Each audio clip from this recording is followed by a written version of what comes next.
Okay.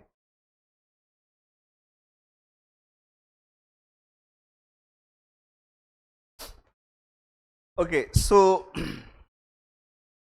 let's discuss uh, psychology optional mains 2023 paper number 2, and this is a basically a comprehensive analysis. Initially shortcut में तो कोई भी आप पढ़ सकते हो, सुन सकते हो, बहुत सिंपल है। सेकंड पेपर को प्रिपेयर करने के लिए कुछ स्ट्रैटेजी आप ध्यान में रखो, और बड़ी खूबसूरत इसकी स्ट्रैटेजी है। और मैंने देखा कि बहुत सारे बच्चे जो नॉन साइकोलॉजी बैकग्राउंड से होते हैं, they are scoring very good marks in paper 2। तो मीन्स अगर आपने साइकोलॉजी नहीं पढ़ा होगा तो सेकेंड पेपर में तो भी घबराने की जरूरत नहीं। और अगर आपने साइकोलॉजी पढ़ा तो फिर तो आपका राइट है कि आप सारे में अच्छा मार्क्स लेके आए, पेपर 1, पेपर एंड 2 में। Again there is a 14 units. अब इसकी यूनिट्स मैं जब कभी भी बच्चों को सिखाता हूं तो इसका बड़ा सिंपल सा कॉन्सेप्ट बताता हूं। 14 यूनिट्स कैसे याद किया जाए, इसका रूल नंबर, फर्स्ट यूनिट का नाम है measurements of individual difference. Means सबसे पहले फर्स्ट यूनिट में हमने पढ़ा कि एक इंडिविजुअल कैसे दूसरे से अलग है, means how I am different from you, मैं आपसे कैसे अलग हूं, वो जब हम जानने की कोशिश करते हैं। So that is first unit. अब मुझे पता चल गया कि एक दूसरे से अलग हैं, तो उसी में कुछ डिसऑर्डर लोग भी होंगे। सो उसी को यूनिट नंबर 2 बोल सकते हैं शॉर्टकट में कि डिसऑर्डर यूनिट जो है, मीन्स साइकोलॉजिकल डिसऑर्डर। अब उसको किसी ने अपने वर्जन में नाम दिया तो बहुत अट्रैक्टिव सा नाम दिया हुआ। अब मुझे पता चल गया कि ये पर्सन डिसऑर्डर्ड है, तो थर्ड यूनिट का नाम उसने क्या दे दिया, बहुत खूबसूरत सा, हाँ, उसको थेरेपी वाली यूनिट्स नाम दिए। तो थेरेपी को अलग नाम से इसने बताया हुआ। देन ऐसे अगर कोई पूछे यूनिट नंबर 4 क्या है, अब उसका हमने ट्रीटमेंट कर दिया तो पर्सन फिट हो गया। अब उसको हम लोग वर्क देंगे, तो वर्क साइकोलॉजी यूनिट नंबर 4 को कहा जाए। बट वर्क देने के लिए जरूरी जानते हो क्या होना चाहिए, एजुकेशन। तो मीन्स अगली यूनिट का नाम ही हो गया एजुकेशन साइकोलॉजी। अब एजुकेशन जब हमने दे दिया तो वो कम्युनिटी में रहने के लिए फिट है या नहीं है, मीन्स वो कम्युनिटी बिहेवियर के लिए फिट होगा। तो इसीलिए 6 यूनिट का नाम है community psychology, that is community psychology. तो कम्युनिटी साइकोलॉजी यूनिट नंबर 6 है। बड़ी खूबसूरत, ऐसे समझते चलना। Then unit number 7 is all about, चलो कम्युनिटी में कुछ ऐसे लोग भी होंगे जो बहुत पीछे होंगे, बैकवर्ड टाइप के होंगे, तो उसी को हम लोग बोलेंगे डिसएडवांटेज ग्रुप ऑफ पीपल्स। जी, तो कुछ कम्युनिटी में ऐसे लोग होंगे जो पीछे होंगे, तो दैट इज डिसएडवांटेज की जो हमें साइकोलॉजी पढ़नी पड़ती है, means disadvantage group of people की साइकोलॉजी पढ़नी है। हाँ, राइट। तो हाँ, वो थोड़ा सा मुझे मिक्सअप। तो मीन्स यूनिट नंबर, चलो unit number 7 is all about rehabilitation. Error हो गया यहाँ पर थोड़ा सा। सो दैट इज जाएगा,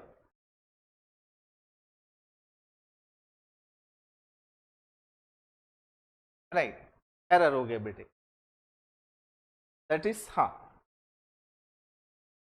7 नंबर इज, अब जो कम्युनिटी में कुछ लोग पुअर होंगे, होना तो यही चाहिए था बट डेफिनेटली ऑर्डर मिक्सअप हो गया। ऐसे लोगों को जो रिहैबिलिटेट कराएंगे, जो पुअर होंगे खास तौर से, और मेरे सीक्वेंस में सही था बल्कि वो, चलो मिक्स। रिहैबिलिटेशन के लिए रिहैबिलिटेशन की साइकोलॉजी हमें समझनी होती है। और रिहैबिलिटेशन के बाद में जो डिसएडवांटेज लोग हैं उनकी भी साइकोलॉजी हमें जाननी है, और डिसएडवांटेज ग्रुप के साइकोलॉजी समझने के बाद अब ये सारे लोग कैसे नेशनल इंटीग्रेशन में काम कर सकते हैं। सो इसीलिए अगली यूनिट का क्या नाम है, नेशनल इंटीग्रेशन मीन्स देश की एकता और अखंडता को बनाए रखने के लिए भी साइकोलॉजी की जरूरत पड़ती है। तो यू कैन कनेक्ट देम की national rehabilitation I mean integrations, तो मैं इसको इंटीग्रेशन की साइकोलॉजी बोल देता हूं, इंटीग्रेशन की साइकोलॉजी।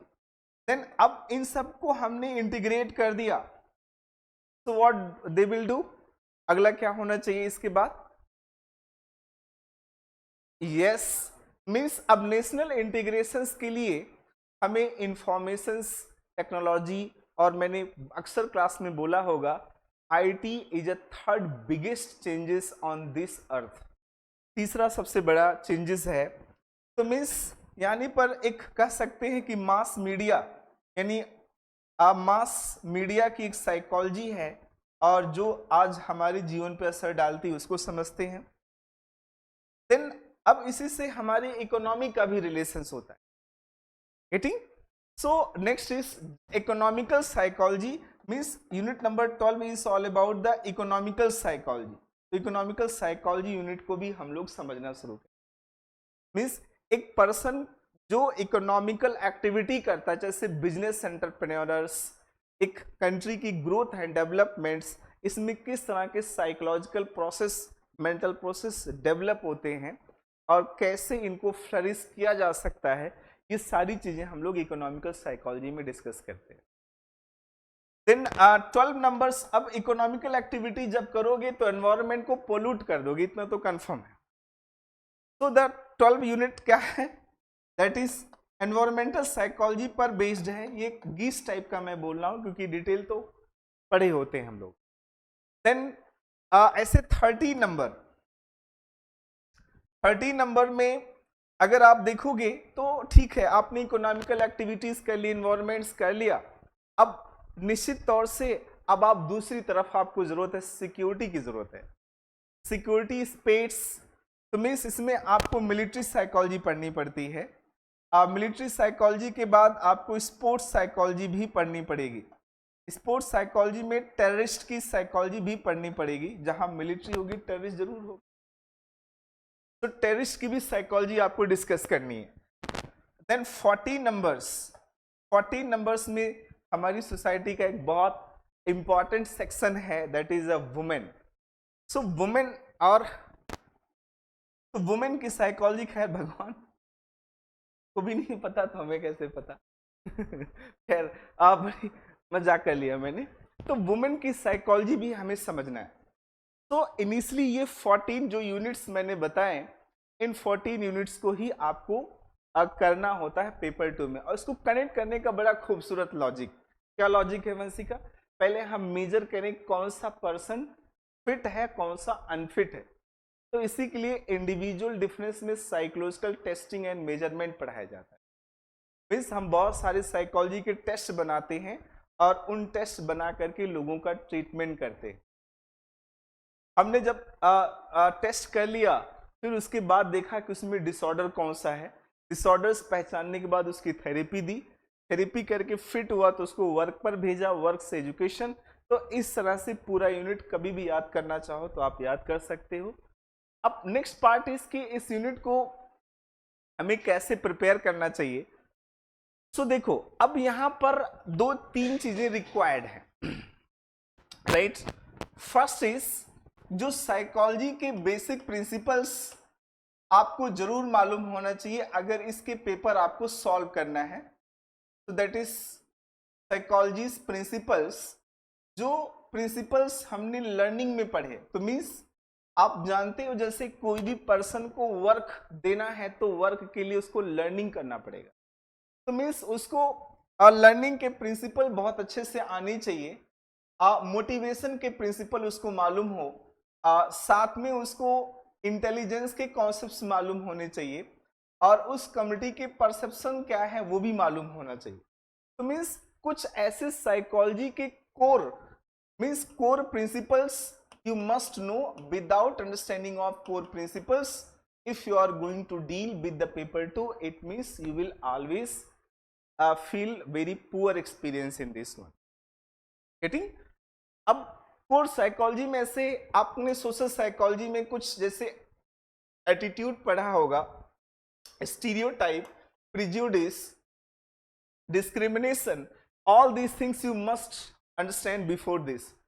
कोर साइकोलॉजी के अलावा आपको एक सोसाइटी की समझ होना चाहिए, और सिविल के लिए आप जानते हैं सोसाइटी और सोशल जस्टिस दोनों इंपॉर्टेंट है. तो social justice and social justice as well as society, Indian society की समझ आपको होगी तो इस पेपर को ज्यादा इफेक्टिवली सॉल्व कर पाएंगे. ये मेरा आपसे एक रिक्वेस्ट है, या एक कह सकते हैं कि मैं आपको सजेशन दे रहा हूं. राइट? तो इसमें दो तीन चीजें, पहला आपको साइकोलॉजी की समझ हो, प्लस सोसाइटी की समझ हो, प्लस आपको थोड़ा सा सोशल जस्टिस मालूम हो, क्योंकि जो रिहैबिलिटेशंस कराओगे डिसएडवांटेज ग्रुप को, उनके लिए जस्टिस के प्रिंसिपल नहीं मालूम होंगे तो आपको करना बहुत मुश्किल हो जाएगा. It will be too much complicated to do for you. Getting? तो इतनी बातें समझने के बाद अब हम लोग क्वेश्चंस नंबर 1 पे चलते हैं और एक एक करके देखते हुए चले जाएंगे. गेटिंग? देखिए, शुरू करें हम लोग समझना. अब देखो, पहला क्वेश्चन है, आप बताना किस यूनिट का क्वेश्चन है. पहले, compare directional and non directional therapy with reference to their effectiveness. जी हाँ, नहीं, directional and non directional therapy. First कैसे होगा बेटे? थेरेपी. हाँ बोलो आप जल्दी से, कौन सी यूनिट का है? हाँ,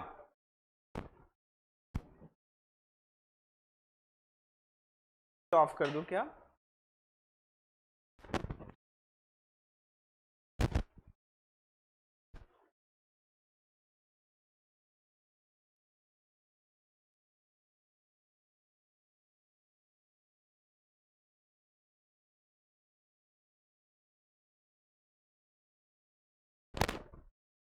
थोड़ा सा लगेगा टाइम, ठीक है, हो जाएगा.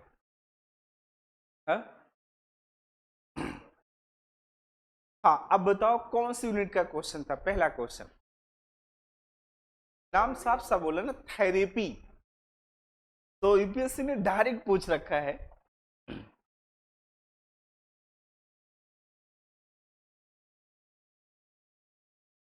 तो मेंशन द थेरेपी.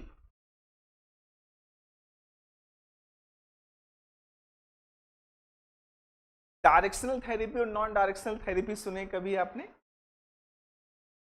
नहीं, कोई बात, मैं बताऊंगा ना, I will tell.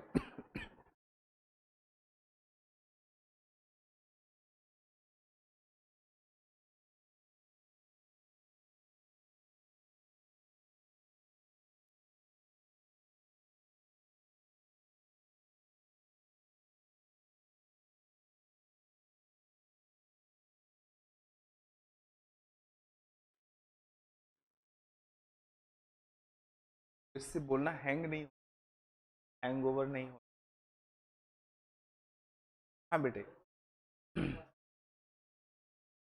Okay, so see the first question.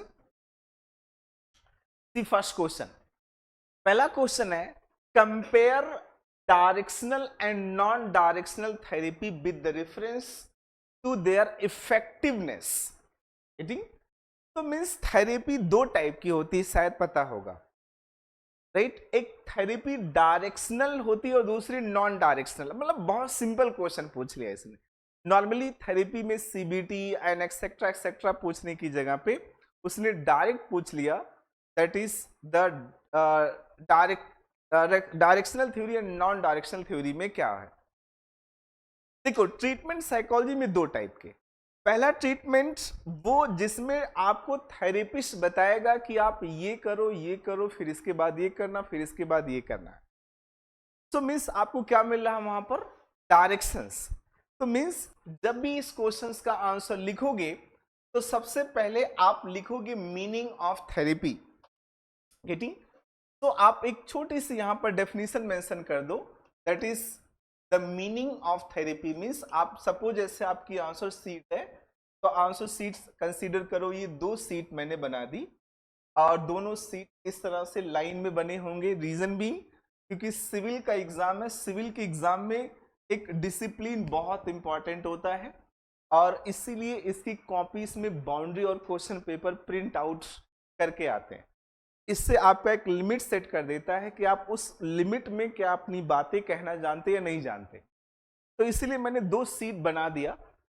First seat में पहले आप शुरू करोगे the meaning of therapy. Means सबसे पहले आप मीनिंग ऑफ थेरेपी आप मेंशन कर दो। तो मीनिंग ऑफ थेरेपी अगर आप एक प्लेन डेफिनेशन जानते हैं तो ठीक है, नहीं तो बेटर है कि आप किसी साइकोलॉजिस्ट को कोट करें। Means while you are going to write, अगर किसी भी साइकोलॉजिस्ट की डेफिनेशन यहां पर कोट कर देंगे, suppose there is a ex psychologist या आप बेक को बहुत कोट करते हैं, किसी को भी कोट कर दीजिए, तो आप साइकोलॉजी की मीनिंग लिखो और नीचे कोट डाल दो, this is given by this man. अब आगे लिख दो, initially there are the 2 types of therapy, और ज्यादातर आपको मालूम होना चाहिए कि 2 टाइप की थेरेपी होती है और दोनों टाइप की थेरेपीज को आप यहां पर अलग अलग पैरामीटर्स पर कंपेयर करना शुरू कर दो आपके आंसर सीट में। लाइक एक तरफ डायरेक्शनल लिखो आप, right, directional therapy, and second is non directional therapy, right. So that is a non directional therapy, आप लेसन करते चले जाओ। तो डायरेक्शनल थेरेपी में पहला पॉइंट क्या लिखना है, ऐसे पॉइंट वाइज लिखना जरूरी। जो मैंने नोटिस किया, बच्चे कुछ भी लिखते हैं और एक अनऑर्गेनाइज्ड होने की वजह से वो बहुत इफेक्टिव नहीं होता, मार्क्स अच्छे नहीं आते। पहली चीज, डायरेक्शनल थेरेपी की डेफिनेशन क्या है। Directional therapy means a therapy where therapist produce some insight, right। जो थेरेपिस्ट होगा, therapist provide some insight, means therapist आपको कुछ इंसाइट प्रोवाइड करेगा, और लीड भी बोल सकते थे कि प्रोवाइड लीड्स, प्रोवाइड गाइडेंस भी बोल सकते थे। अब ये सारी वोकैबुलरी आपके ऊपर डिपेंड करती कौन सी यूज करेंगे। Provide guidance to eliminate some problem, कुछ जीवन की प्रॉब्लम्स को या कोई भी प्रॉब्लम्स को एलिमिनेट करने के लिए कुछ गाइडेंस देता है या डायरेक्शंस देता है, वह या इंसाइट प्रोड्यूस करता है। ये कौन करता है, थेरेपिस्ट। अब बीइंग ए स्टूडेंट, एग्जाम में आपकी एक जिम्मेदारी बनती, इस वर्ड को आप अंडरलाइन कर दो, राइट। अब दूसरे में क्या है, दूसरे में इसका अपोजिट लिखना है कि इसमें प्रोवाइड आपको इंसाइट नहीं दे, आई मीन आपको कोई गाइडेंस नहीं देगा। हाँ, मीन्स थेरेपिस्ट आपको दूसरे कंडीशन में आप मेंशन कर दो कि therapist will analyse your problem, but वो आपको नहीं बताएगा कि आप ये करो ये करो, राइट। मीन्स वो बता देगा कि आप ये सारे आपके ऑप्शंस हैं और इनमें से कोई भी ऑप्शन आप चूज कर सकते हो डिपेंडिंग ऑन यू। तो मीन्स पहला पॉइंट आपने जैसे यहां लिखा, अब ऐसे पहला पॉइंट दूसरी तरफ लिखो। और हमेशा याद रखना, जब कभी भी कंपैरिजन लिखना हो, तो कंपैरिजन लिखने का पहला कॉन्सेप्ट ये बीच में लाइन बनाना। मैंने बहुत बच्चों की कॉपी में नोटिस करे जिसमें वो बीच में लाइन नहीं बनाते और कहीं से भी स्टार्ट हो जाते। सो सेकेंड पैरामीटर्स क्या है, आप ऐसे सेकेंड पैरामीटर्स क्या होगा वो भी लिख सकते हैं। मीन्स डायरेक्शनल थेरेपीज के अंदर थेरेपिस्ट का रोल एक्टिव होगा। मीन्स यहां पर थेरेपिस्ट क्या होगा, एक्टिव। और ऐसे दूसरा पॉइंट इधर भी लिख सकते हो, ठीक इसका वाइस वर्सा, थेरेपिस्ट यहां पर क्या होगा, पैसिव होगा, राइट। अब ऐसी ही चीजें मैंने नेक्स्ट पेज पे बहुत अच्छे से समझा दिया। क्या कि इसमें डायरेक्शनल में स्ट्रक्चरल अप्रोच अपनाया जाएगा। तो अगले पॉइंट्स आप मेंशन कर सकते हो इसी में कि देयर इज थर्ड पॉइंट, ऐसे थर्ड स्ट्रक्चरल अप्रोच। हाँ, पूरा आंसर लिखा हुआ। हाँ, थेरेपी के बारे में लिखा, therapy is the structural process, the therapist take an active roles in guiding the therapy process, providing the specific techniques और strategy related to any problems. हाँ, थेरेपी का मीनिंग क्या है वो अलग अलग तरह से, but therapy means to providing the solution of any problem to any individual, psychological problem का सोल्यूशन निकालना वो एक थेरेपी का पार्ट है। तो ये एक पूछा जाए इसमें क्या स्ट्रक्चरल अप्रोच, स्ट्रक्चरल अप्रोच का मतलब ये हुआ कि इसमें पूरा प्रोसेस रिटन है, प्रोसेस इज रिटन, पूरी की पूरी रिटन प्रोसेस है और उसी तरह का ही प्रोसेस आपको फॉलो करना पड़ेगा, पहले से वेल डिफाइंड स्टेप्स है इसमें। बट नॉन डायरेक्शनल में ऐसा कुछ फिक्स्ड नहीं है, रैंडम है, मींस जो पेशेंट है या क्लाइंट है उसके अकॉर्डिंग उसका ट्रीटमेंट होना है, राइट। एंड सेकेंड इज, यहां मैंने बोला एक्टिव रोल्स ऑफ थेरेपिस्ट, यहां थेरेपिस्ट जो होगा वो एक्टिवली रोल्स को प्ले करेगा, वेयर एज नॉन डायरेक्शनल में क्लाइंट ज्यादा एक्टिव होगा, वो खुद अपनी प्रॉब्लम्स को रिजॉल्व करना चाहे तभी जाकर के उसका ट्रीटमेंट हो पाता, अदरवाइज नहीं। देन प्रोवाइड स्पेसिफिक टेक्निक्स, जितनी भी डायरेक्शनल थेरेपीज हैं सब में स्पेसिफिक टेक्निक्स है, जैसे देयर इज अ पीपीटी, एक नाम सुना कभी आपने पीपीटी? तो पीपीटी थेरेपी में there is a techniques of dream analysis given by Sigmund Freud. Sigmund Freud कहता है किसी क्लाइंट के अगर ट्रीटमेंट करना चाहते तो उसकी ड्रीम को एनालिसिस करो और उसी ड्रीम में चेक करो कि क्या क्या चीजें छुपी हुई, जैसे ड्रीम के अंदर एक लेटेंट मीन होता है और एक मैनिफेस्ट मीन होता है। लेटेंट का मतलब जब सपने देखते हो तो उसका एक रियल मीनिंग होता है और एक उसका हिडन मीनिंग होता है। सो पीपीटी थेरेपी के एक स्पेसिफिक टेक्निक्स है, प्रोसीडर है, स्ट्रैटेजी है, राइट। एंड देन उसके बाद ऐसे सीबीटी नाम सुना होगा, सीबीटी थेरेपी में भी एक प्रॉपर स्ट्रैटेजी होती है और प्रॉपर एक सिस्टम होता है। बट जो नॉन डायरेक्शनल थेरेपी होती है लाइक सीसीटी, सीसीटी का फुल फॉर्म क्या है? Client centre therapy. तो इसमें कोई फिक्स नहीं है, तरीका नहीं है कि यही करना है आपको। इनिशियली जो इसमें थेरेपिस्ट है वो पेशेंट को एक बहुत अच्छा एनवायरनमेंट प्रोवाइड करता है, प्लस वो एक बेहतरीन तरह से उसका सॉल्यूशन निकालने की कोशिश करता है। अब यहां पर जो डायरेक्शनल में क्लोज एंडेड क्वेश्चंस पूछे जाएंगे, मतलब पहले से सब कुछ प्री प्रिपेयर्ड होता है, और यहां पर नॉन डायरेक्शनल में कुछ भी प्री प्रिपेयर्ड नहीं होता, आप अपनी सिचुएशंस के अकॉर्डिंग डिसाइड करते।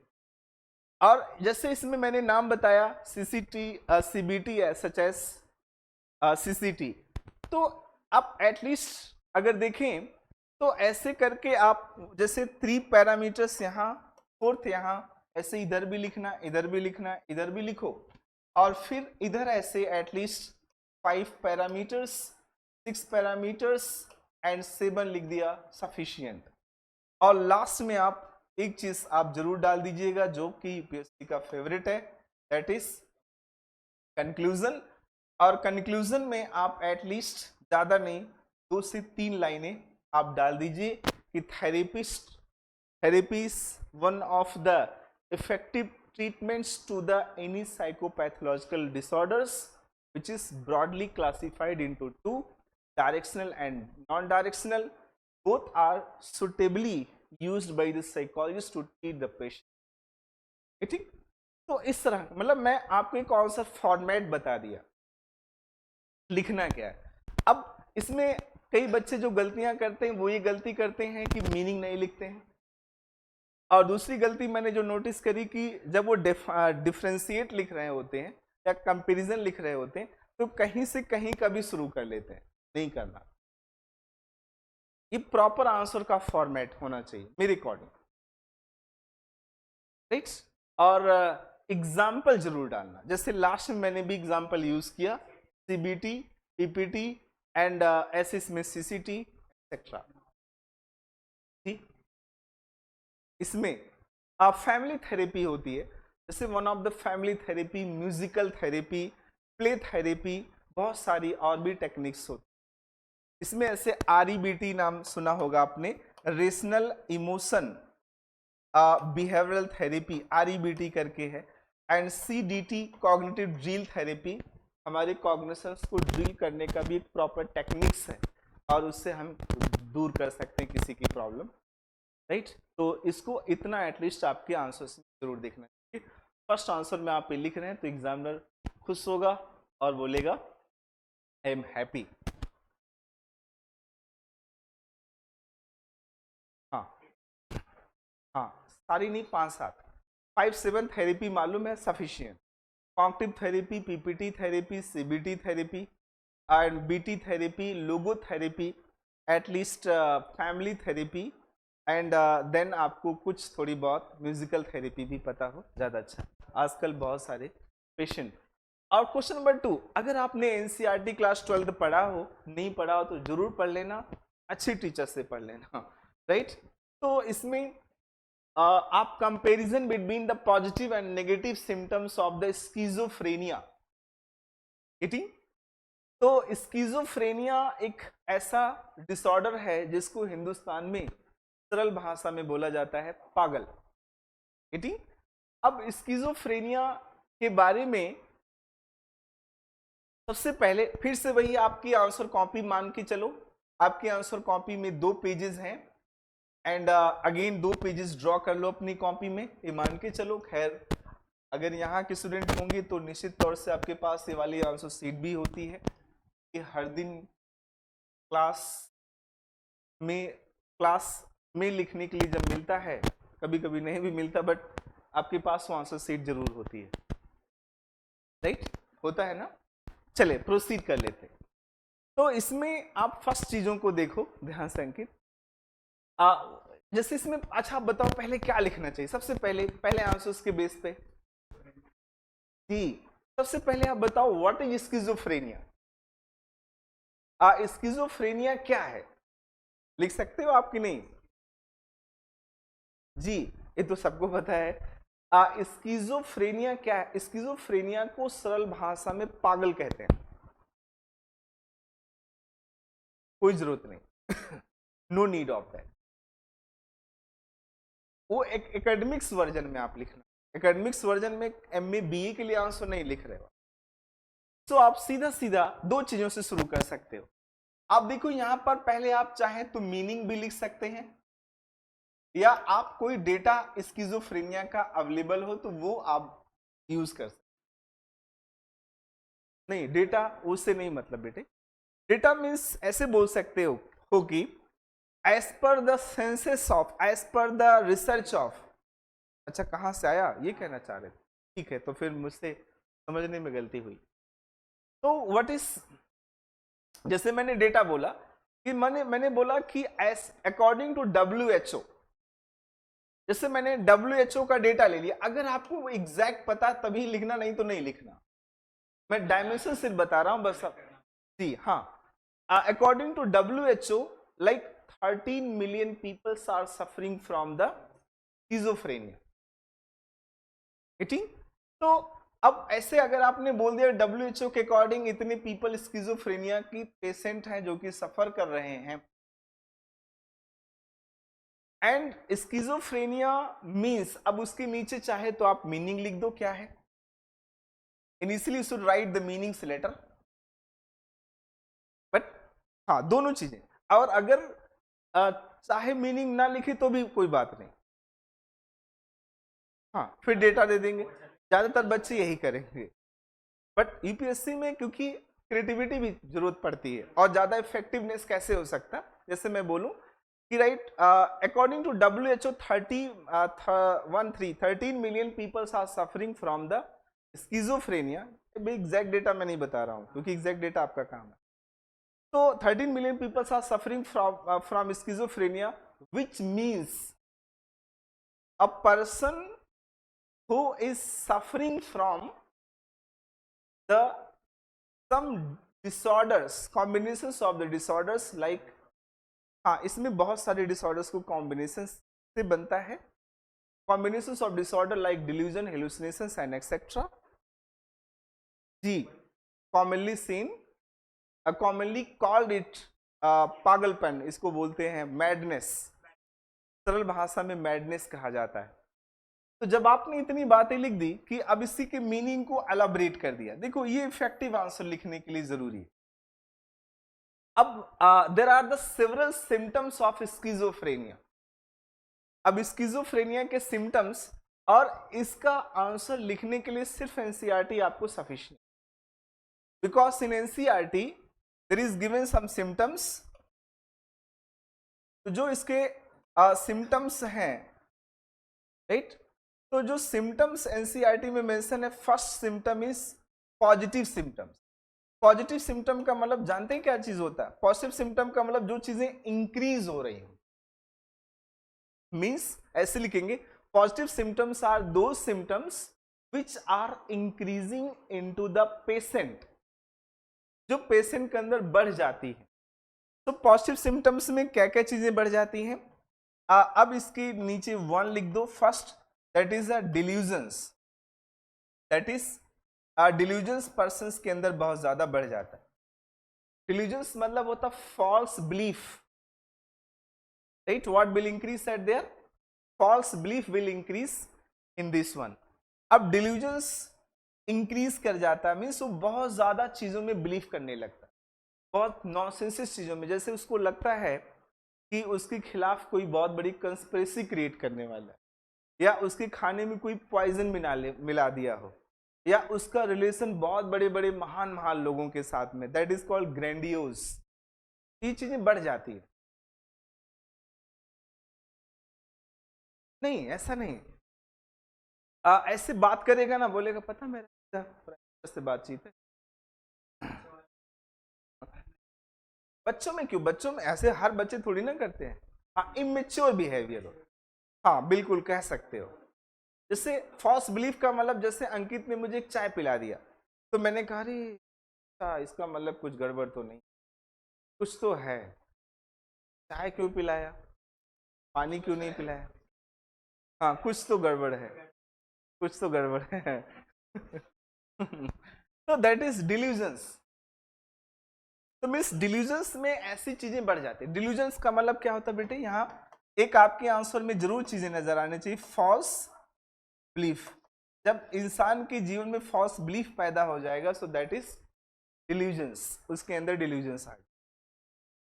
अब डिल्यूजन्स के अलग अलग टाइप्स होते हैं, और एनसीईआरटी में वो टाइप्स मेंशन है, अगर आप पॉसिबल है एक्सप्रेस कर पाते हो then it is okay, otherwise no issue. Then इसका बी पार्ट, बी पार्ट जानते हैं क्या? Hallucinations. Hallucinations, right, that is, तो हेलुसिनेशंस को भी आप अच्छे से समझा सकते। हेलुसिनेशंस, ओके, तो व्हाट इज हियर? हाँ, हेलुसिनेशंस बेसिकली ये सेंस ऑर्गन से प्रोड्यूस होता है, और सेंस ऑर्गन में, so you can mention that several types of hallucinations at there. अलग अलग टाइप के हेलुसिनेशंस होते हैं। जैसे नंबर 1 एक होता है स्मेल से रिलेटेड। तो स्मेल को लेकर कई बार लोगों को लगता है कि कुछ स्मेल आ रही, लेकिन एक्चुअल में कोई स्मेल नहीं है जी। ऐसे कई चीजें लगता है कि उनको दिखाई पड़ रही है, तो that is visual hallucinations. Auditory hallucination, जितने भी सेंस ऑर्गन है सबसे ऑल्फैक्टरी हेलुसिनेशंस। कई बार अलग टेस्ट करते हैं, जैसे कोविड में हो रहा था कि वो टेस्ट था ही नहीं, बट फिर भी वो टेस्ट चलता था, पता, राइट। तो सेंस ऑर्गन मतलब दूसरा पॉजिटिव सिम्टम, 2 ही सिम्टम पॉजिटिव एनसीईआरटी मेंशन है बेटे। Number 1 delusions, hallucination. अब देखो इतना लिखने से आपके मार्क्स ऑन एन एवरेज हो गए, क्योंकि एनसीईआरटी का टॉपिक लगभग हर बच्चा पढ़ के जाएगा। लेकिन मैंने इसके अलावा भी 2-3 चीजें और डाल दी जिससे कि आप और बच्चों से बोनस ले लो, खासतौर से जिसने कहीं रेंडमली पढ़ा हो और एक आप ऑर्गेनाइज तरीके से पढ़े हो। तो बोनस लेने का तरीका क्या है? That is disordered thinking. हाँ, disorganize thinking. Disorganize thinking means random thinking करते हैं, जैसे और डॉक्टर साहब कैसे हो। इवन जो ईपीजी पाठशाला में और ई ज्ञान कोर्स के अंदर बहुत अच्छे बॉक्स में कन्वर्सेशन बना बना के समझाया हुआ है। एक पेशेंट डॉक्टर के पास में गया और डॉक्टर से बोला कि how are you? Good and study, I have taken lunch and right now I am studying and my father is good and I have eaten breakfast. कुछ भी बोल रहा है, हाँ, very disorganised speech and abnormal motor behaviors also, right? abnormal motor behaviors and agitations। तो आप agitation जानते हैं ना, कई बार किसी चीज से बहुत हाँ नहीं, एजिटेट होने का मतलब फ्रस्ट्रेट हो जाना बहुत ज्यादा चीजों से। हाँ, चिड़चिड़ापन। हाँ, कुछ बात कर दोगे सिंपल सी, उसी बात पे चिढ़ जाएगा, खुंदस आ जाएगी, कुछ और हो जाए, ये सब चीजें बढ़ जाती है हाँ हाँ, तो दैट, तो अब ये चीजें आप अपने आंसर्स में ये कहाँ मेंशन कर दो? 3 में एंड 4 में मेंशन कर दो, एंड मीन्स डी में मेंशन कर दो, एंड ई में मेंशन कर दो। ये कौन से सिम्टम आपने लिख डाले? सारे पॉजिटिव सिम्टम्स। ठीक, देन अब नेगेटिव बढ़ जाता ना, पॉजिटिव मतलब बढ़ जाना। यहां मैंने लिखा ना पॉजिटिव सिम्टम मतलब जो चीजें बढ़ जाए, इंक्रीज हो जाए, ऑब्वियस सी बात है। हाँ, next is negative symptom. Next is negative symptoms. ऐसे बहुत सारे जो नेगेटिव सिम्टम्स भी होंगे वो भी हमें देखने को मिलते हैं। अब नेगेटिव सिम्टम्स मतलब जो चीजें डिक्रीज कर जाती तो मीन्स हमारी लाइफ में बहुत सारी चीजें घट जाती, बहुत सारी। हंगर, भूख कम लगना शुरू हो जाता है, बट इस बेस पे साइकोलॉजिकल स्किज़ोफ्रेनिया नहीं कहा जा सकता। हंगर के पेशेंस बढ़ जाता है। पागल सड़क पे देखे कि नहीं देखे कभी आप? तो हाँ हाँ, तो इनिशियली कौन सी चीजें घट जाती है उनमें? Flat affect. फ्लैट अफेक्ट का मतलब समझ में आता है क्या होता? नहीं, फ्लैट अफेक्ट, अंकित बहुत अच्छे हो। अंकित कुछ भी ना दुख वाली ना खुशी वाली चीज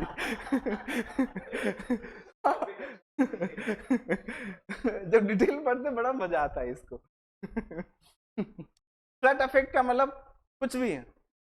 मम्मी फर्स्ट आ गया, हाँ, मम्मी फेल हो गया फ्लैट अफेक्ट, बहुत बड़ा गिफ्ट लाया हूं आपके लिए। हाँ हाँ, ठीक है, तो that is flat affect. Flat affect का मतलब जब वो क्या हो जाता है, एक्सप्रेशंस उसके गायब हो जाते हैं, कोई हाँ इमोशंस, हाँ ठीक है सर, आजकल मेरी 4 भैंस चोरी हो गई। ठीक है, आगे बेटे कोई फर्क नहीं पड़ रहा तो दैट इज अफेक्ट। क्या अफेक्ट मतलब? इमोशंस। वो इमोशंस उसका क्या हो गया? इंक्रीज हो गया, डिक्रीज हो गया, एक्सपेक्ट नहीं होना चाहिए।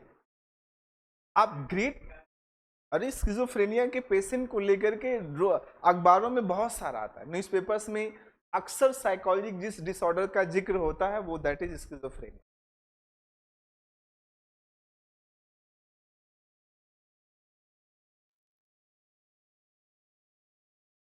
फ्लैट अफेक्ट नहीं होना चाहिए भाई। दुख वाली चीजों में दुख वाला एक्सप्रेशन लाना है, खुशी की चीजों में खुशी का एक्सप्रेशन लाना है।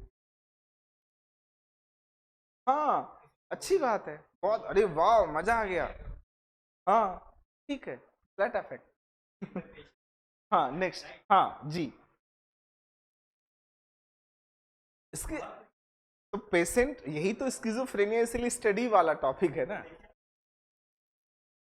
जी। इस बार मैंने एक बच्चे ने भी मुझसे बोला सर इस बार स्किज़ोफ्रेनिया आएगा। रीजन जानते हो क्या हुआ? एक, हाँ न्यूज में था। अपनी इंडिया का एक Medanta hospital near to Gurgaon, I mean it is in Gurgaon, वहां पर एक अफ्रीकन पेशेंट को ट्रीटमेंट किया गया और ट्रीटमेंट में उसकी स्किज़ोफ्रेनिया को सर्जरी से सही कर दिया था डॉक्टरों ने। मैंने बताया भी था शायद ना पहले। तो वो चीजें उम्मीद थी कि इस बार वहां से क्वेश्चंस, क्योंकि बहुत बड़ी चीज है। खैर ये बहुत कॉमन टॉपिक है, सबका सही होता है। कुछ बोनस लेने के रूट्स हैं जो आप ले सकते। हाँ देन एलॉगिया, ये तो कभी नहीं सुना होगा। एलॉगिया, ALOGIA, एलॉगिया। एलॉगिया मीन्स होता है रिड्यूस स्पीच। और अंकित कैसे हो?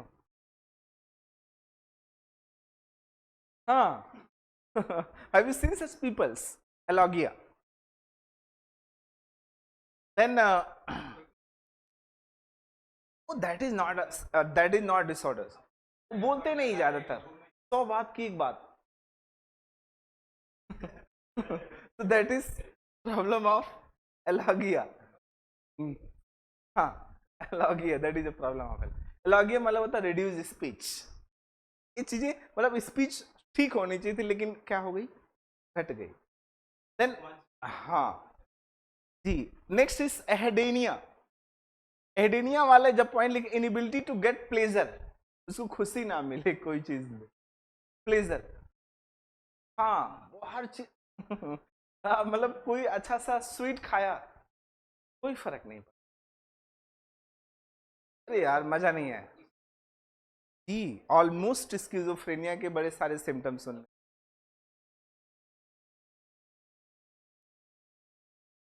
नेक्स्ट हेडोनिया में inability to get pleasures, means आप अपने आंसर में बातें जरूर लिखो। Next avolition, avolition means lack of motivation. बेटे वो काम हाँ कभी करता हूं ना सर, परेशान है। आज करे सो काल करे, कल करे सो परसों, अभी इतनी जल्दी क्या है? जीना है बरसों, सो दैट इज एवोल्यूशन बोलते हैं। एवोल्यूशन में पर्सन को मोटिवेशन नहीं होता, तो मीन्स ये वाले वर्ड जरूर दिखने चाहिए आपको, इसीलिए मैं बता रहा हूं। Then next is social withdrawal, ये दुनिया ये महफिल मेरे काम की।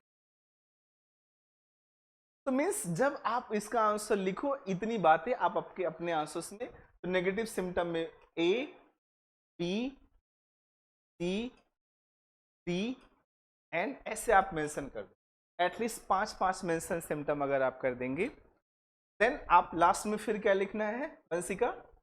Conclusion. Then you will write about conclusion.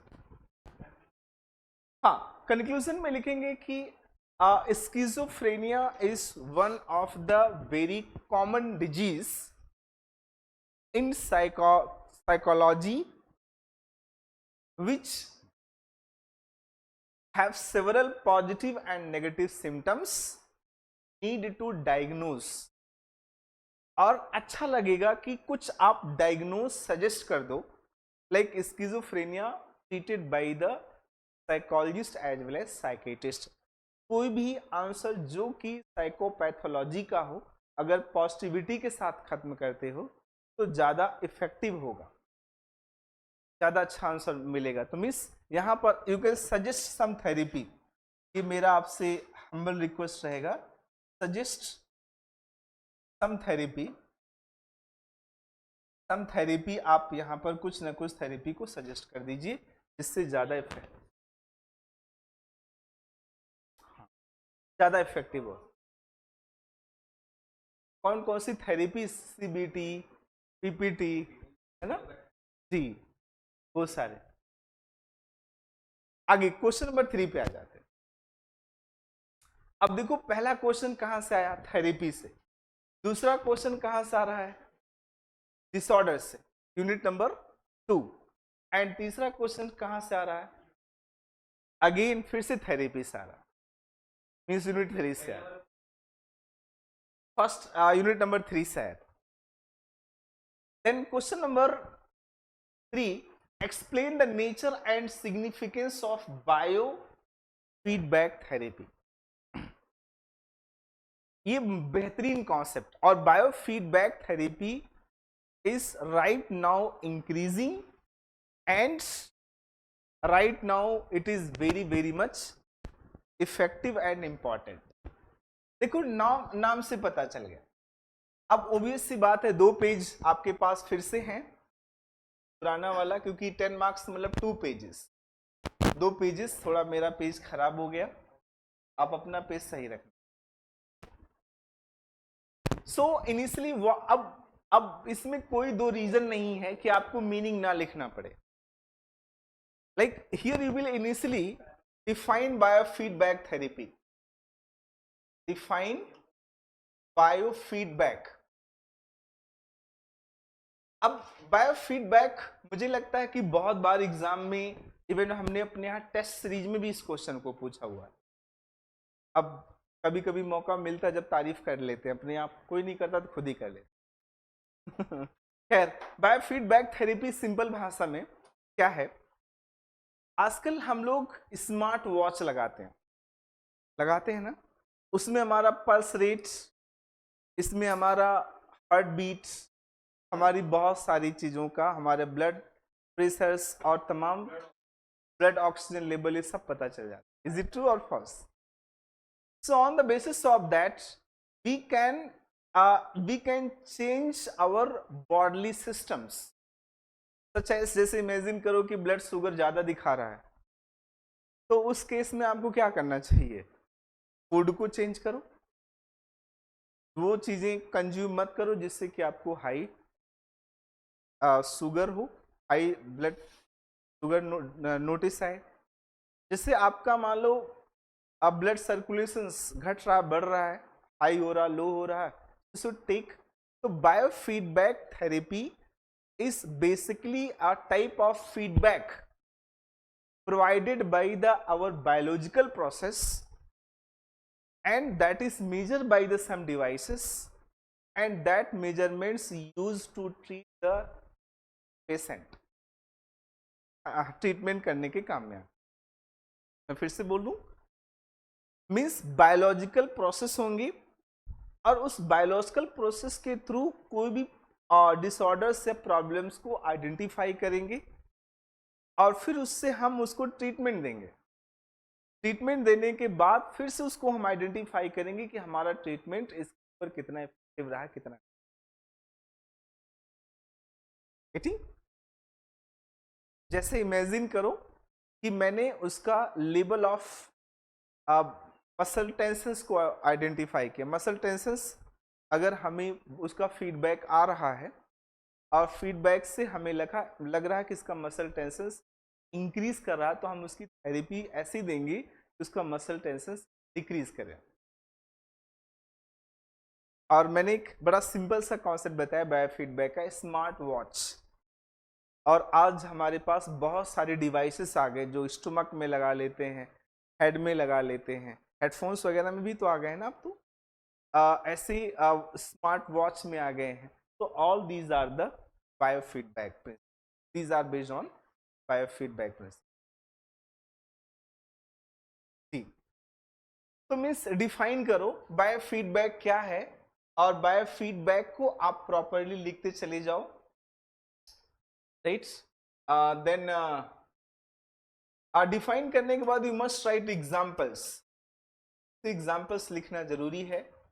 ज्यादा इफेक्टिव एग्जाम्पल लिखने के लिए you can take the example of smart watch, जो मेरी भाषा में smart watch is example of. Then you should mention what is nature. अब इसके नेचर्स को आप मेंशन करना शुरू करो। तो there is we have mention several natures, और इवन मैंने बायोफीडबैक की डेफिनेशंस भी लिख रखी। देखो ध्यान से क्या लिखा, Biofeedback therapy is a therapeutic approach that involve to use monitor device to provide individuals with real-time information. Monitor to real-time informations about the physiological functions in order to help them to gain voluntary control over their function. ठीक, मैंने simple सी example ले दिया smart watch. Is it true और fit है कि नहीं बैठ रहा है? आज जब तक नहीं बोलोगे आगे नहीं बढ़ोगे. ठीक है ना. अब इसके नेचर क्या है? बायोफीडबैक थेरेपी का नेचर क्या है? Initially there is a physiological monitoring. क्यों? क्योंकि आपकी फिजियोलॉजिकल सिस्टम रिस्पॉन्स कर रहे हो. So there is a physiological monitoring and there is a feedback is there, and it is converting into biofeedback therapy का नेचर है कि जो हमारे biological mechanisms converting into data. आप ये पूछ नहीं सक पाए अभी तक कि मैं पहले सीट पे क्यों आंसर नहीं लिखा, क्योंकि फिर आपका माइंड एक सेट बन जाएगा, सोच नहीं पाओगे कि और क्या क्रिएटिव हो सकता.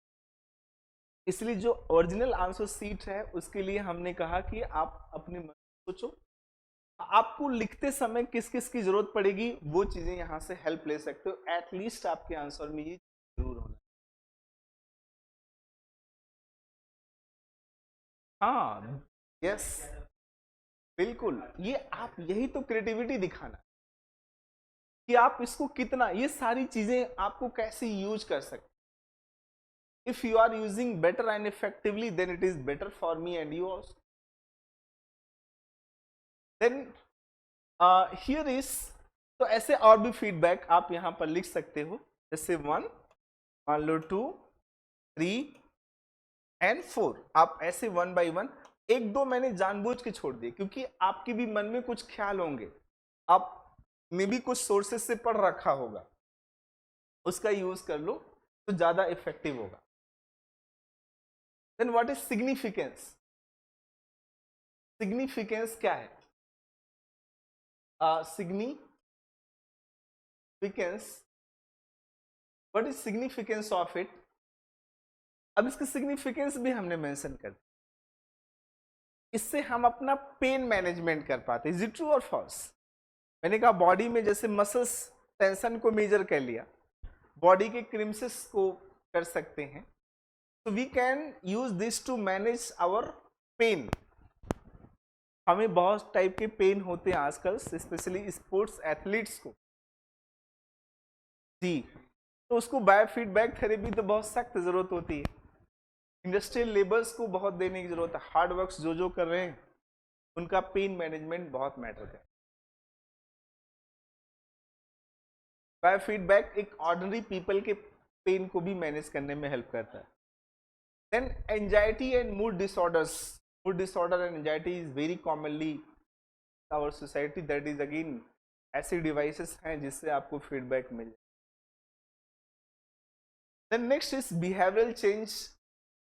जैसे आप स्मार्ट वॉच पहने हो, बाय द वे इसमें आपका ब्लड शुगर पता चल रहा है, कोलेस्ट्रॉल लेवल पता चल रहा है. नहीं अभी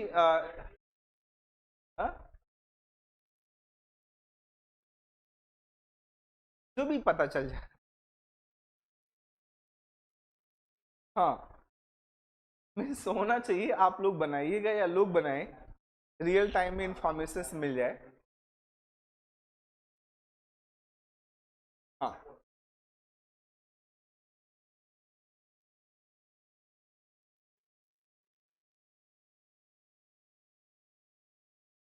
बहुत सारे डिवाइसेस आ गए रियल टाइम. हाँ, रियल टाइम इंफॉर्मेशन बहुत सारी डिवाइसेस से ला सकते.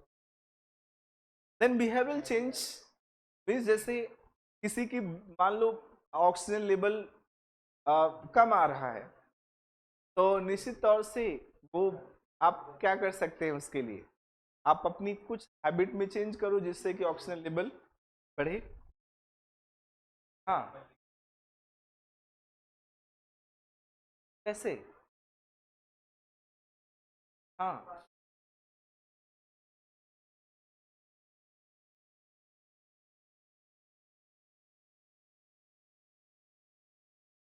थेरेपी इसकी बात नहीं कर। थेरेपी बेसिकली प्रॉब्लम को आइडेंटिफाई करने के बाद दिया जाता है, and counselling and guidance biological feedback के बेस पर ही उसको थेरेपी देना। इतनी बातें तो बहुत हो गई, getting it. And last is तो सिग्निफिकेंस आप यहां पर 1 2 3 एंड 4, 3 से 4 आप मेंशन कर दो। Then conclusion. हाँ बोलो बेटे। हाँ, every therapy have a every treatment have a some time of problems। Her treatment में आएगा। ग्लूकोज लगता है उसमें स्ट्रेस नहीं आता क्या? कोई टेंशन नहीं लगता कि अगले 1 घंटे ग्लूकोज चढ़ने वाला है।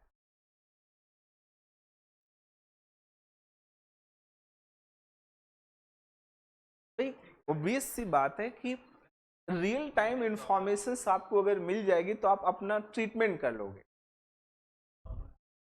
सोल्यूशन निकल पाएगा। लेकिन इनकेस ऑफ अगर आपको रियल टाइम इंफॉर्मेशन ना मिल पाए और उसका फाइनल सिर्फ पता चले कि तो एडवांस स्टेज में आ गया हुआ है,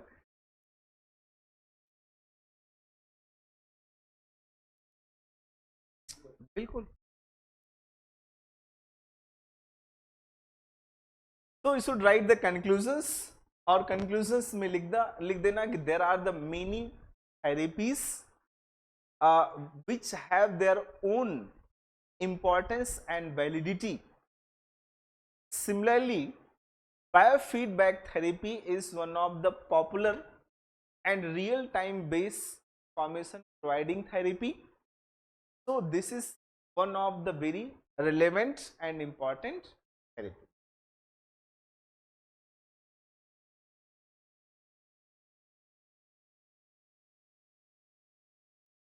हाँ, correct. Last में conclude. Conclusion and beginning is depending on your personality. Means is all about your personality. Means आपसे पता चलता है कि आपकी थॉट कितनी बिखरी हुई है। जिसके थॉट जितनी ज्यादा बिखरे रहेंगे उतना खराब लिखेगा। आपका इमोशन कितना सही है। Interview is a basically communication. Means आप अपनी बातें जो कह रहे हो, कम्युनिकेशन सिर्फ जुबान से नहीं होता ना, बिहेवियर से भी होता है। और वो कम्युनिकेशन जब आप कर रहे हो तो कितना जॉब पाने के लिए कम्युनिकेशन कर रहे हो और कितना आप रियल कम्युनिकेशन कर रहे हो, तीनों वेल। खैर आइए क्वेश्चन नंबर 4 पर जी। And next is explain explain the dyslexia. सुना कभी आपने? अच्छा अभी सुना, अभी मैंने बोला तो सुना। हाँ, डिसलेक्सिया एक डिसऑर्डर है, और मैं देखता हूं कई बार जब कोई भी डिसऑर्डर में पढ़ाता हूं तो मैं अक्सर बोलता हूं कि कभी भी अपने ऊपर मत अप्लाई करना कोई भी डिसऑर्डर। नहीं तो ऐसा लगेगा सारी बीमारी के पेशेंट हम ही हैं। खैर, सो डिसलेक्सिया इज व्हाट। अब सीधा सीधा 2 पेजेस आपके पास हैं, अगेन ले लो यहां पर, और दोनों पेजेस में क्या लिखना वो मैं आपको शेयर कर देता हूं। हाँ लिखना। अब आप एक क्वेश्चन कर सकते हो अपने आप से कि सब कुछ रेडीमेड क्यों नहीं दे रहे हो सर?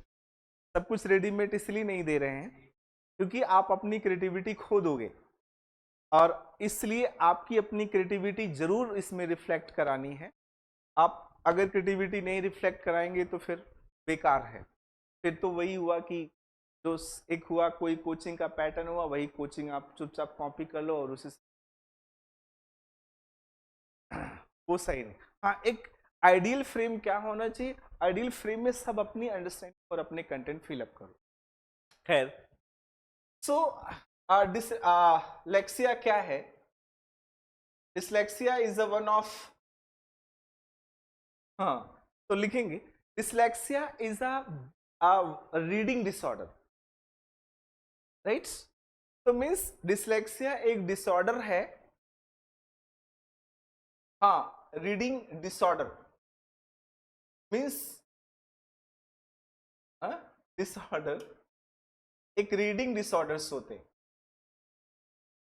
अंडरलाइन कर लेना रीडिंग डिसऑर्डर, मतलब आपकी कॉपी में जरूर दिखना चाहिए, जो आपका मेन कीवर्ड्स है उसको हाईलाइट करना है। अब इसमें अगर किसी का कोट कुछ याद आ जाए तो जरूर याद कर सकते हो, और इसमें एक एग्जांपल दे सकते हो मूवी का, तारे जमी पर। Have you seen that movie? हाँ, तारे जमी पर। ईशान अवस्थी नाम था उसका, पूरा कैरेक्टर ही याद है क्योंकि बड़ी अच्छी लगी थी मुझे, और एल के आडवाणी साहब उस समय ने बड़ी तारीफ करी थी, ज्यादा अच्छा लगा।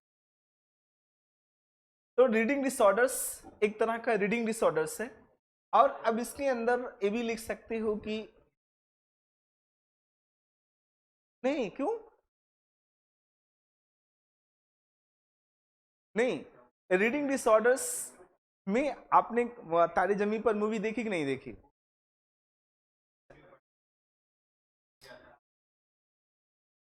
रीडिंग डिसऑर्डर्स में इसका नेचर क्या है वो आपको अब मीनिंग बता दिया, और मैं मूवी आपको बोल दिया एग्जाम्पल के तौर पे। आप लिख सकते हो कि like movie in the Taare Zameen Par there was Ishaan Awasthi who was suffering from dyslexia, और ऐसे रियल एग्जाम्पल लिखना हो तो कहीं और भी लिख देना। अब लिखेंगे then the nature of dyslexia is there, nature of dyslexia, dyslexia के क्या क्या नेचर होंगे, अब एक एक करके उसको समझना शुरू। तो the first nature of dyslexia is initially, आप जानते हो क्या होता है? इनकरेक्ट रीडिंग, इनकरेक्ट रीडिंग, जो पढ़ रहा है वो गलत पढ़ रहा है। जैसे अगर कहीं पर वॉज लिखा है तो वॉज को क्या पढ़ रहा? सॉ। हाँ, उल्टा पढ़ देता वो, बस। हाँ, तो फिर आपको भी डिसलेक्सिया हो गया होगा। वॉज को क्या पढ़ रहा वो? Like was read eight saw, SAW। हाँ, SAW, getting. And second symptoms होता है स्लो रीडिंग, और ऐसे लोग जो रीडिंग करते हैं बहुत धीरे धीरे पढ़ते हैं। हाँ, दिस इज बड़ा मजा आ रहा है ना, लेकिन पेपर पता चला कितना हंस के पढ़ो।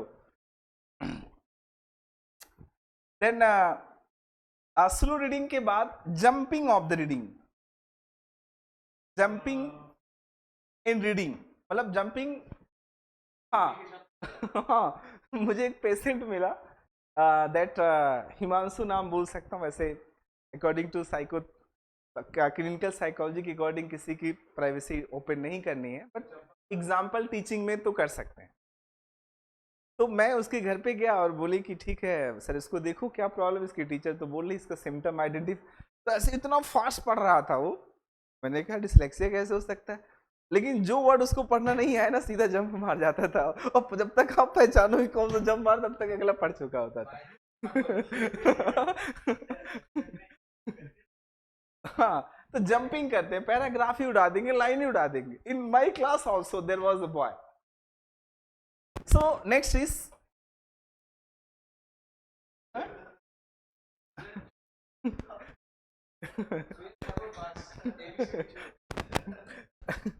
नेक्स्ट इज एक चीज मैंने ये भी पाया कि जो जिन लोगों को डिसलेक्सिया की प्रॉब्लम होती है वो लोगों का विजन भी कमजोर, आंखों से दिखाई भी कम पड़ता। विजन ये मतलब थोड़ा सा एक्सेप्ट करने वाली चीजें नहीं लगती है, और बट मैंने बहुत बेहतरीन रिसर्चेस में देखे हैं और वहां पर प्रूव्ड है कि विजन से भी ये लोग कमजोर होते हैं, खासतौर से dyslexia patient. Then fifth symptom, dyslexia patient की एक ड्रॉबैक ये भी है कि ये लोग रीडिंग करते समय स्टैटरिंग और स्टैमरिंग जैसी भी चीजें, हाँ, और inappropriate pronunciation is very common, गलत प्रोनाउंसिएट करते हैं ये लोग, तो दिस इज द सिम्टम्स। तो ऐसे करके आप नेचर लिख सकते हो कि इसके नेचर क्या क्या होते हैं, हाँ, inappropriate pronunciation.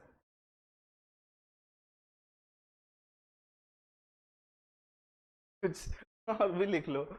Then how to diagnose, अब इनके डायग्नोस कैसे किए जाए। फर्स्ट, अब देखो डिसलेक्सिया एक टीचर के तौर पर भी इसको करेक्ट कर सकते हो और एक थेरेपिस्ट के तौर पर भी ट्रीट कर सकते हो, राइट। अब टीचर लेवल पे जैसे, क्योंकि बच्चों में एकेडमिक टाइम पे प्रॉब्लम दिखाई पड़ जाती है, तो ऐसे बच्चों को आप क्या करना, माइक्रो ऑब्जर्वेशंस करना, micro observation at the time of reading, time of reading, जिस समय वो रीडिंग कर रहे हैं उस समय बहुत ध्यान से देखो, जंप मार रहा है कि नहीं मार रहा है। बहुत ध्यान से देखते चलो, करेक्ट। हाँ बेटे, एक साइकोलॉजी तो नहीं था, बट हाँ उसने डिसलेक्सिया का ट्रीटमेंट एक टीचर के तौर पर करना चाहा जी। देन माइक्रो ऑब्जर्वेशंस करने के बाद अब फिर क्या करोगे आप, हाँ एक स्पेल वेल, जानते हो क्या होता है स्पेल वेल, क्या चीज, नहीं, हाँ स्पेल वेल का मतलब जो डिफिकल्ट वर्ड लिखाए जाते हैं, हाँ स्पेलिंग जो डिफिकल्ट वर्ड की, क्योंकि वो स्पेलिंग स्किप तभी कर रहा है, स्पेल वेल बोलते थे हमारे स्कूल टाइम में, अब आपको क्या बोलते हैं, डिक्टेशन करना। और स्पेल वेल में हर टॉपिक की जो टफ वर्ड्स होते हैं ना, वो एक जगह नोट करा के उसकी बार बार डिक्टेशन स्कूल में ले, डेफिनेशन नहीं है, स्पेलिंग बताया, हाँ जी। तो जैसे इमेजिन करो वहां पर इन्फिनिटी है, तो इन्फिनिटी की वहां लिखा रहेगा, और ऐसे जितने भी एक चैप्टर में टफ वर्ड्स रहेंगे सारे एक टीचर लिख करके दे देगा और बोलेगा कल इसी का टेस्ट है, that is spell well. Spell well देने से बच्चे की प्रॉब्लम रिजॉल्व होती, बात याद है। देन नेक्स्ट इज थर्ड्स, और कैसे कर सकते हो कि एकेडमिक के तौर पर, और उसको क्योंकि रीडिंग करना है तो ओवर रीडिंग कराना बहुत जरूरी, over reading gots, over reading means multiple practices of the readings, तो एक मल्टीपल रीडिंग्स कह सकते हो आप, मल्टीपल रीडिंग्स या फिर ओवर रीडिंग्स, ओवर रीडिंग थोड़ा हैवी वर्ड लगेगा, बट मल्टीपल रीडिंग्स कराएं। तो बीइंग अ टीचर लेवल पे, हाँ जी, हाँ बिल्कुल, और जी हाँ 7+2, हाँ मेमोरी के रूल्स अप्लाई कर सकते हो, पेग वर्ड्स बनाना, खैर रीडिंग की प्रॉब्लम है, आगे लिख रहा हूँ बेटा। जैसे इसमें स्पेलिंग चैलेंजेस, खैर वही बात हो गई, स्लो एंड एफर्टफुल रीडिंग्स उससे करो, मीन्स नॉर्मली बच्चा रीडिंग नहीं कर पाता तो कहा जाता आराम से पढ़ो, बट पूरी एफर्ट्स लगा करके करो, एंड जो डिफिकल्ट वर्ड्स उसको रिकॉग्नाइज करना, खैर तो मैंने पहले बता दिया। देन फोनोलॉजिकल डिफेक्ट्स, जैसे कई बच्चे प्रोनाउंसिएट नहीं कर पाते, तो वो फोनोलॉजिकल डिफेक्ट्स को आइडेंटिफाई करना, देन उसको ट्रीट करना। स्लो का मतलब बेटे ऐसा जरूरी नहीं को स्लो ही करता हो, मैंने एक केस बताया उसमें बच्चा फास्ट कर रहा था, वो स्किप, हाँ स्किप कर, ऐसे सिचुएशन में जो वर्ड्स वो स्किप कर रहा है वहां पर स्लोली बुलाओ, जैसे मान लो वो तिरुवनंतपुरम नहीं बोल पा रहा, तो Thiruvananthapuram should speak multiple and break down into the piece and part. Trivandrum क्या?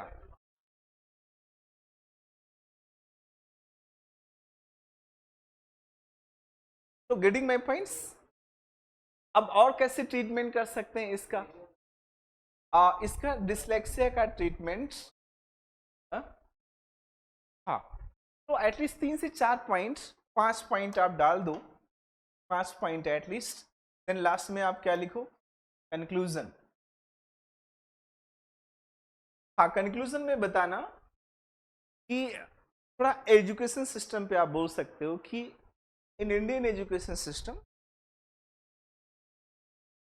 हाँ, many dyslexia patients can be identified by the several natures and diagnosed by these techniques, and which is important for the society and people. तो इस format में लिखो आप और लिख करके फिर दिखा दो। अब कहोगे कि सर कहीं लिखा नहीं डिसलेक्सिया, जरूर लिखा होगा, नोट्स में होगा, क्लास में होगा। हाँ, तो मीन्स समझ, बस यही चीजें। अगर नहीं करना, नहीं तो बम्स उड़ा दूंगा तो उसके लिए बेशक चाहे कुछ और बोला जाएगा। बट कभी भी दो चीजें नहीं करना। एक तो जो एआई का यूज करते हैं आजकल, चैट जीपीटी, और मैं ऑनलाइन वाले बच्चों को 1 मिनट पकड़ता हूँ आंसर। बहुत सारे ऑनलाइन टेस्ट सीरीज में हमारे बच्चे हैं जो चैट जीपीटी का सहारा लिख करके लाते हैं। आई मीन जो भी है, मतलब स्मार्ट, अगर आप कोई भी आंसर गूगल से कॉपी मार के लाओगे वो तो अपन को पकड़ में आ जाता है जी। और इसीलिए मैं कभी भी अपने बच्चे को एग्जैक्ट क्या लिखना है वो चीजें बताने से अच्छा मैं मान के चलता हूं कि उसका एक बेसिक बेस्ट बता दो, ज्यादा इफेक्टिव है। आइए क्वेश्चन नंबर, कौन से नंबर पे आ गए हम लोग? 5वां, 4 हो गया ना। लास्ट है, last question.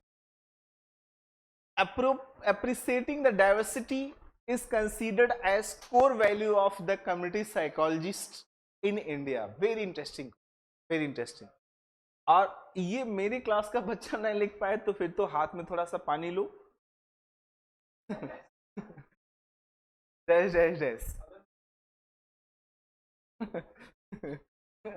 Next is appreciating diversity.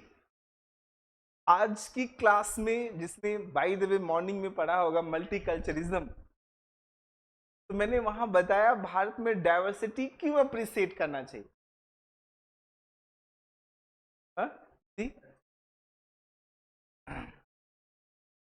Because it is a source of creativity. जहां डाइवर्सिटी होती है वहां पर क्रिएटिविटी के चांसेस ज्यादा होंगे जी। अच्छा, अब एक साइकोलॉजिस्ट को यहां पर कीवर्ड्स कैसे पकड़ोगे? Diversity, appreciating diversity is a core values for a community psychology। तो आप पहले डिफाइन करो। हाँ, करेक्ट, नहीं, core values for community psychologist. हाँ, बिल्कुल सही बोलो। डाइवर्सिटी नहीं बताएंगे, पहले कोर वैल्यूज क्या चीज हो मेंशन कर दो। Good mention. First, the core values means those values which are the source to the existence of the any society. 100% जी। मैंने आप पहले ही बोला था कि हमें जब भी खास तौर से पेपर लिखना हो सेकंड, तो एट दैट टाइम आपको कुछ चीजें ध्यान रखना। फर्स्ट, पेपर के core topics, then social justice and social society की समझ होना जी। तो मीन्स यहाँ पर अप्रिसिएटिंग अगर कोर वैल्यूज को हमें करना है तो पहले आपको मेंशन करना चाहिए कि इंडियन सोसाइटी की कोर वैल्यूज क्या है। खैर वो तो क्वेश्चन में भी लिखा है, Indian society's core values. Society's core values. Core values क्या है इंडियन सोसाइटीज? वो है कि डाइवर्सिटी। अब डाइवर्सिटी किस फॉर्म में आपको देखने को मिलती है, बता सकते हो? डाइवर्सिटी इन बिलीफ मिलती कि नहीं? डाइवर्सिटी साइकोलॉजी के टॉपिक लिखना। Diversity in language, diversity in attitudes. Bharat में सबके एटीट्यूड्स अलग अलग होते हैं, right? Diverse source of pro social behaviour, pro social behaviour. Diversity और किस में दिखती है हमारे Bharat? Yes, diversity in intelligentsia. अलग अलग सोसाइटी में अलग अलग इंटेलिजेंस के पीपल लोग रहते। Diversity in personality, diversity in ethics, yes, thinking. मतलब जस्ट शुड मेंशन किस फॉर्म में डाइवर्सिटी देखने को मिलती जी। तो we have a different forms of diversities, way of living, actions, belief, cognition, सारी चीजों में आप डाल सकते। डाइवर्सिटी इन, ये डाइवर्सिटी बहुत जरूरी है। क्यों? अब आप बता देना why it is important, why it is important, क्यों ये जरूरी है, मेंशन करो, रीजन बताओ। नंबर 1, बिकॉज जो हमारी डाइवर्सिटी है, diversity is a big source of creativity. Creativity के बहुत सारे बेस्ट सोर्सेस होते हैं। भाई in the morning I said you that कि भारत में कुर्ता पैजामा की जगह पे कुर्ता और जींस पहनते। Have you notice it or not? Creativity युवा नेता so that is creativity। Sir हमारे हिंदुस्तान में देखो क्या क्रिएटिविटी होती है। करेक्ट।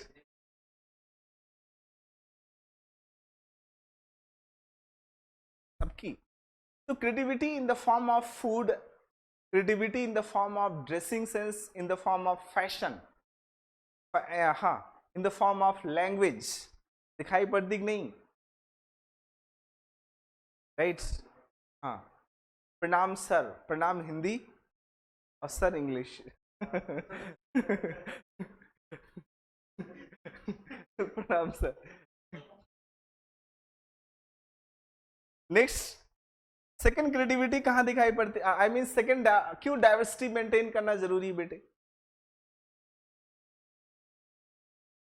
जी? साइकोलॉजिकली क्यों जरूरी है? Multilingual people will be linguist हो जाते हैं, और साइकोलॉजिस्ट ने प्रूव कर दिया, इसमें प्रूफ भी दे सकते हो। साइकोलॉजी में प्रूफ है कि जो लिंग्विस्ट होते हैं, linguist means the people who know more than one language, they are above the intelligence, above an average intelligence. एक सामान्य बुद्धि से ज्यादा बुद्धि होती है उन लोगों में।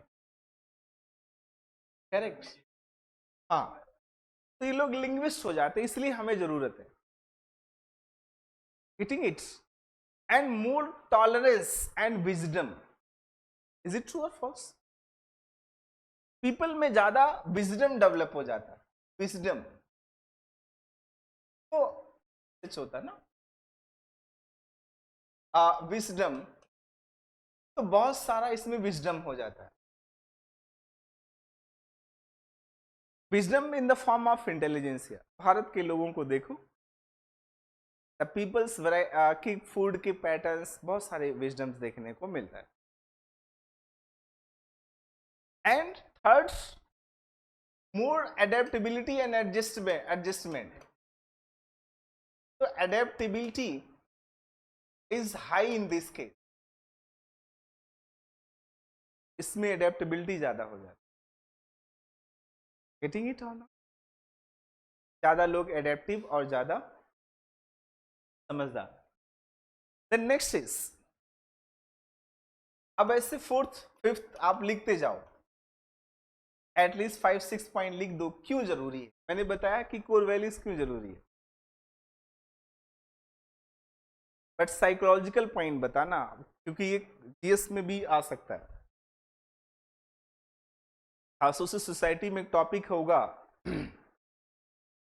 Diversity and unity of India. सब जगहों में, क्योंकि भारत के प्रेसिडेंट इस पे बहुत सारी स्पीच देते हैं। तो मीन्स अगर आपने शिद्दत से मल्टीकल्चरिज्म पढ़ा हुआ है, राइट, तो हम निश्चित तौर से बहुत बहुत हर प्राइम मिनिस्टर, हर प्रेसिडेंट, प्राइम मिनिस्टर की तो बात नहीं कर सकता, बट एवरी प्रेसिडेंट सेड और and want to promote basically diversity. एक साइकोलॉजिस्ट को कैसे प्रमोट करना चाहिए diversity? Respect the views of others. All means psychologist को, क्योंकि साइकोलॉजी इंडिविजुअल का सब्जेक्ट है, रिस्पेक्टिंग द व्यूज, जो लोगों के व्यूज हैं, वैल्यूज हैं, उसको रिस्पेक्ट करो आप। साइकोलॉजिस्ट को तो कभी भी नहीं कहना चाहिए कि नहीं सब लोग एक ही तरह के पढ़ाई करो। और थॉमस, अगर आपने ध्यान से सुना होगा, एल्बर्ट आइंस्टाइन एक ही चीज कहते थे कि हम बहुत ज्यादा सख्त खिलाफ हैं स्कूल सिस्टम के, क्योंकि स्कूल सिस्टम में सब यूनिफॉर्मिटी क्रिएट कर देता है, और यूनिफॉर्मिटी की वजह से क्रिएटिविटी डिक्लाइन कर जाता है। तो साइकोलॉजिस्ट अगर डाइवर्सिटी को बढ़ावा देगा, क्रिएटिविटी ऑटोमेटिक बढ़ जाएगी। नहीं, न्यूटन है वो। तो हाँ जी, बिल्कुल कर सकते हो। कंक्लूजन, हाँ जस्टिफाई कर दो। नहीं, फिर आप इसकी बताओगे ना, क्रिएटिविटी किस फॉर्म में? Creativity in the form of fashion, creativity in the form of food, in the form of language. तो हर फॉर्म में क्रिएटिविटी देखने को। ईटिंग, तो इसको लिखिएगा और दिखाइएगा।